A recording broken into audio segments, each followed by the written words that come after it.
Hey, what's up everyone, TJ here. In this video, I'm gonna highlight 5 snowboards that I really enjoyed on a personal level from the last season of testing. This list is gonna include a variety of types of boards, and I wouldn't hesitate to recommend any of these to you guys. Let's get into it. All right, and the first snowboard on this list is the Battalion Cruiser. I spent a lot of time on this board out in Japan last season, so can confirm firsthand this snowboard floats very well. With the directional outline, the width, and other directional features you're gonna find in this one, it is a pleasure on the deeper days. It has a 20mm setback and 17mm of taper, and at the 156i road, you're gonna find a 26.2cm waist. So it's pretty wide, and that's gonna increase the overall surface area of the snowboard. But aside from being a lot of fun in POW, this board's actually quite versatile. It's more of an all-mountain free ride kind of board on the Battalion lineup. And as the name suggests, it's a very carvy, cruisy snowboard. It's a lot of fun on the groomers with that width and the longer side cut you're gonna find in this thing.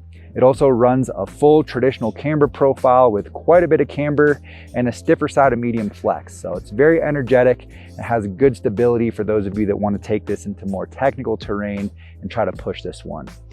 The second snowboard on this list is the Salomon Huck Knife Pro. This is the highest end freestyle snowboard on the Salomon lineup, and the biggest standouts for me are the energy and precision you're gonna find in this snowboard, as well as how lightweight it is. You're gonna find a lot of great tech built into this snowboard, including multiple dampening technologies, a lot of carbon added into the layup, and a sintered base. It runs pretty much a full positive camber profile, so it comes through with that more energetic feel that you'd expect. And this is a board that's definitely better suited for you more experienced riders that want that high performance, precise feel out of a Park Twin. It's definitely got the stability to use for more all mountain exploring as well. And I just really enjoyed that lightweight maneuverable feel combined with the power you're gonna get out of this one. So if that sounds like something you'd be interested in, you're looking for that versatile, powerful twin, or maybe stepping things up to the larger features in the park where that stability really comes in handy, the Huck Knife Pro is a great one to consider. The third board on this list is the GNU Gremlin. This is a volume shifted directional all mountain board on the GNU lineup, and it is very versatile. It's got a noticeably directional outline with a much longer nose outside the front contact points, as well as 12mm of taper and a significant setback. It does run a camber dominant profile. It runs their C3 camber, but I think the most noticeable piece of tech in this board, aside from the volume shifted design, is that it runs their 7-point Magnetraction. So this board is great for exploring the resort. It's gonna have great edge hold in firm, icy conditions and has the stability to power through more variable chundery terrain as well. That width makes this board a lot of fun for carving, and it's still fairly freestyle friendly as well. Definitely a little bit more of a novelty with that directional shape, but isn't a board I would be scared to take into the park if you're heading that direction with your buddies. And one thing I definitely want to know is I'd recommend taking advantage of that volume shift when it comes to sizing. I typically prefer riding around a 157 for my all mountain boards, and I tested the Gremlin in a 55, but if I was going to buy one, I'd actually size down to the 52. So if you're looking for a versatile directional shape, consider the Gremlin. And real quick, before we move on to the next 2 boards, I want to give a big thank you to our Board Archive members for supporting the channel. Thank you guys so much. We're giving away 2 snowboards every single month, plus a bunch of other perks. It's the best way to support the channel, to help build out a team to streamline the process of making videos. If you guys want to consider that, I'll have it linked down in the description below. I would really appreciate it. Thank you guys. And the fourth board on this list is the Endeavor BOD, or Board of Directors. This one really stood out to me testing it at Copper last season, and I actually decided to run it as my personal daily this year when I'm not testing other boards. So it'll be in a bunch of videos through the season this year. And it's like a versatile do-it-all twin, like a freestyle all mountain kind of board with a lot of great tech built into it. First off, it's full traditional camber, so you get that more precise, energetic feel, but it has a lot of carbon built into it. It's got 11 carbon stringers, plus a pre-tensioned fiberglass top sheet that acts as an additional structural layer to give it even more energy. But the part I like about this snowboard the most is that it combines all that with some 3D shaping right at the contact point. So it's got an uplifted base and edge, so you get that blend of precision and energy, but it's not a very catchy snowboard.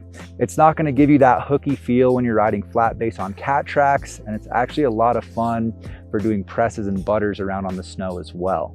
Personally, when I'm just riding for fun, I like to spend a lot of time in the park, and this board's gonna be very versatile in there. It's got the stability to step up to larger features, still a good time on the jibs, and even has the stability to hold it down for more technical free riding as well. So I'm stoked to spend more time on it this year, and I actually have a promo code for you guys that'll get you 20% off anything from Endeavor.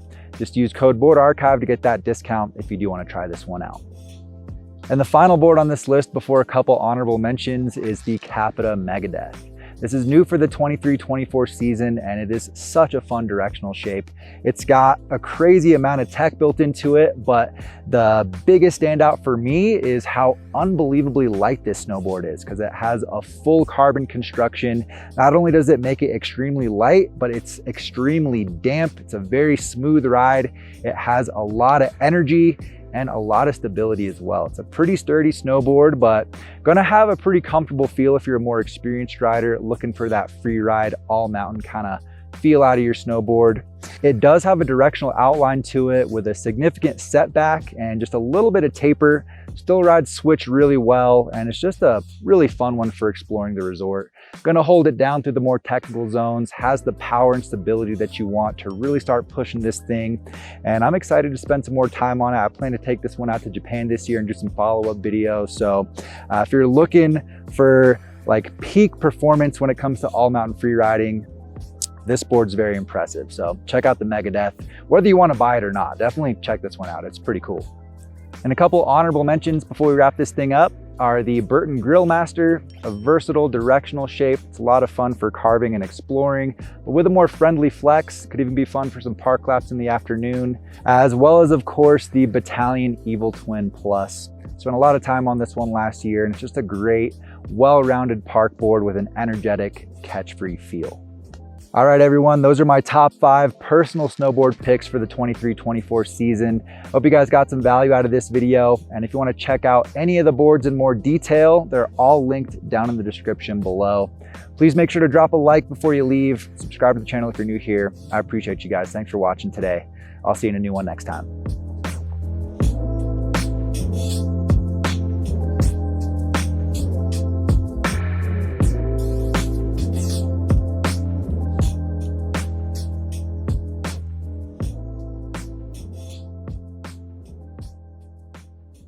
What?